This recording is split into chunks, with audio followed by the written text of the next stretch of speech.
ہے کہ آپ نے باقاعدہ اخبارات میں صرف کیا، خاص طور پہ نوائے وقت میں بڑا وقت گزارا آپ نے۔ جی لیکن شاعری کی طرف رجحان یوں ہوا کہ چونکہ محسوسات اور مشاہدات میں جب پختگی محسوس ہونے لگی تو پھر اس کو نظم کرنے کا بھی ارادہ ہوا۔ عمر کیا تھی اور وہ کون سا دور ہے؟ عمر یہ سمجھ لیں مطلب لیٹ شروع کیا باقاعدہ نظم کی طرف؟ اچھا، لیٹ شروع کیا۔ وہ کون سا؟ زندگی کے معاملات میں مصروف رہے تو وہ اس کے بعد تقریباً کوئی 40 سال ارے باپ رے کے بعد یہ اس کو موضوع کرنا، نظم کرنا، شاعری سے شغف تو رہا، شعر فہم بھی رہے اور ادبی ماحول اور میں خود نہیں لکھا، خود لکھنے کی طرف، نظم کرنے کی طرف رجحان کم رہا۔ لیکن اس کے بعد پھر وہ ادراک ہوا اور پھر کچھ وہ کہتے ہیں نا کہ جب قلب پہ گزرتی ہے، دل پہ گزرتی ہے تو اس وقت اس کے محسوسات، اس کی فیلنگ جو ہے وہ پھر چاہتا ہے کہ اس کی ترجمانی ہو۔ بے شک۔ تو اس لیے اس وجہ سے پھر شاعری کی طرف۔ جی ہاں، شاعر نے کہا تھا نا کہ دنیا نے تجربات و حوادث کی شکل میں جو کچھ مجھے دیا ہے وہ لوٹا رہا ہوں۔ تو کیا لوٹانا شروع کیا؟ واردات قلبی تھی، کوئی حسینہ دل کو بھا گئی تھی، کوئی معاملات اور تھے؟ مطلب کہاں سے جو ہے حسینہ تو دل کو نہیں بھائی۔ کیوں؟ مطلب اس لیے کہ وہ اور زندگی کے کہتے ہیں نا کہ دنیا نے تیری یاد سے بیگانہ کر دیا، تجھ سے بھی دل فریب ہے غم روزگار کے۔ نہیں ایسا نہیں، وہ ایسا کہتے ہیں نا کہ اور بھی دکھ ہیں جہاں میں محبت کے سوا، تو اور بھی مسائل تھے۔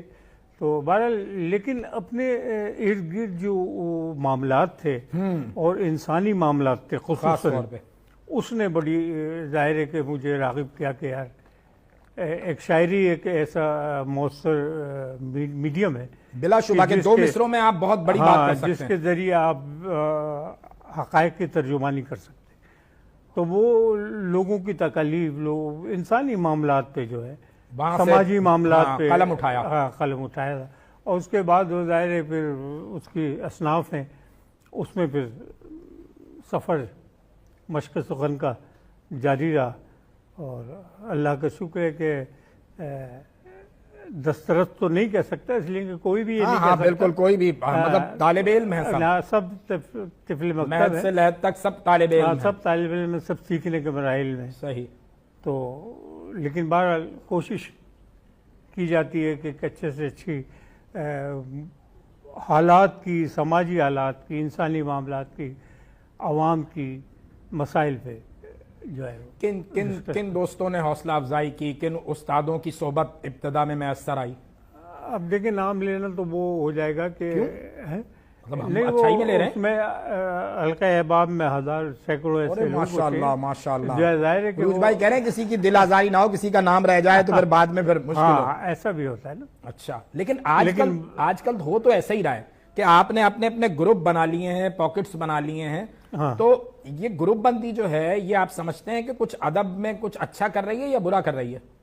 دیکھیں گروپنگ اور ہم خیالوں کا اجتماع جو ہے، آپ گروپنگ کا نام نہیں دے رہے ہیں اسے، آپ ہم خیالوں کا اجتماع کہہ رہے ہیں، ٹھیک ہے، ہم نوائی کہہ لیں گے، اچھا ہے، ٹھیک ہے۔ وہ کہتے ہیں نا کہ وہ ندا فاضلی کا ایک شعر ہے، عطا کیجئے، کہ یہ کیا عذاب ہے سب اپنے آپ میں گم ہیں۔ ہاں، یہ کیا عذاب ہے سب اپنے آپ میں گم ہیں، زباں ملی ہے مگر ہم زباں نہیں ملتی۔ اللہ اکبر، واہ واہ واہ واہ، کیا بات ہے۔ تو وہ یہ ہم خیالی بھی ایک بہت بڑی نعمت ہے، اگر آپ فی زمانہ تصور کریں تو ہم خیالی ایک بہت بڑی نعمت ہے۔ بالکل تو صحیح۔ یہ گروپنگ کو جسے ہم گروپنگ کہتے ہیں، گروپنگ نہیں بلکہ ہم خیال لوگوں کے ایک گروہ کہہ لیں، ایک گروپ کہہ لیں۔ لیکن میں نے محسوس کیا نا، ابھی ایک دوسرے کے اوپر کیچڑ اچھالی جاتی ہے، سوشل میڈیا کا سہارا لے کر ایک دوسرے کو تبرہ بھیجا جاتا ہے، یہ کہاں تک آپ دیکھیں اختلاف جو ہے وہ اگر مثبت ہے، اصلاحی ہے، فی زمانہ کہاں ہے؟ فی زمانہ نہیں ہے، وہ ذاتیات پہ جو ایسی ویسی گفتگو ہوتی ہے ذاتیات پہ کہ علمان الحفیظ، یہ ادبی معیار نہیں ہے۔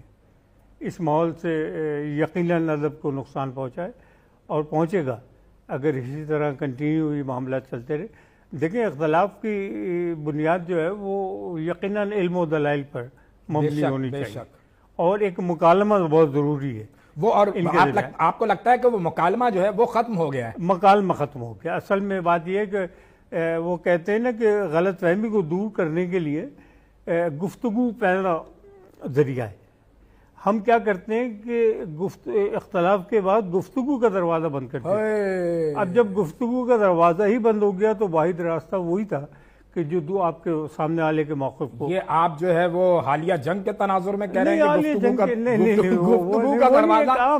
دیکھیے جی، تمام بڑی قوتیں، ویسے تو شاید مشکل ہے ہمارا یہ شو ان تک جائے، لیکن بات جو عروج بھائی کہہ رہے ہیں کہ بھائی لڑائی کے بعد جو پہلا دروازہ کھولنا ہوتا ہے وہ گفتگو کا ہوتا ہے، مذاکرات کا ہوتا ہے، بند نہیں کیا جاتا ہے وہ دروازہ. بہت اچھی بات آپ نے عروج بھائی کی.